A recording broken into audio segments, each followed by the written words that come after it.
জামালপুরে বেগম খালেদা জিয়ার 18তম কারামুক্তি দিবস উপলক্ষে আলোচনা সভা ও দোয়া অনুষ্ঠিত হয়েছে।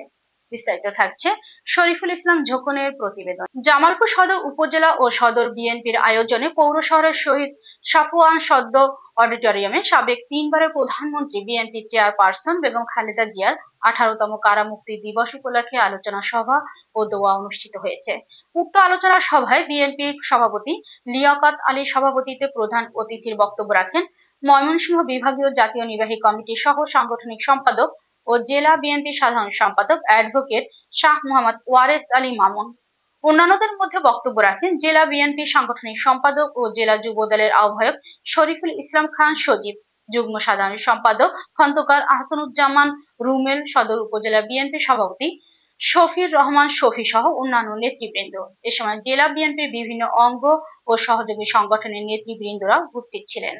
আমার সামনে উপস্থিত সদর নেতৃবৃন্দকে শহর শাখার পক্ষ থেকে আন্তরিক অভিনন্দন।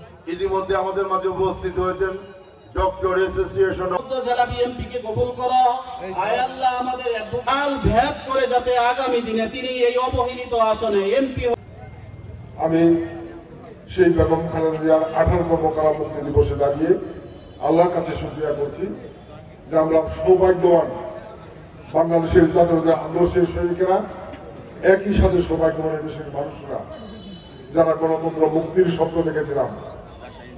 আমরা বেগম খালেদা জিয়ার মতো একজন অবিসংবাদিত নেত্রীর নেতৃত্ব পেয়েছিলেন এই বাংলাদেশের গণতন্ত্র মুক্তির সংগ্রামে। বেগম খালেদা জিয়া আজকে হাজিয়ারি বাবা করে এ দলকে বাংলাদেশ তথা বিশ্বের দরবারে এক সবচেয়ে জনপ্রিয় একটি রাজনৈতিক দল হিসেবে দেশনেত্রী বেগম খালেদা জিয়া এমন কোন সরকার নাই যে সরকারের সময় তিনি নির্যাতন স্বীকার করেন নাই।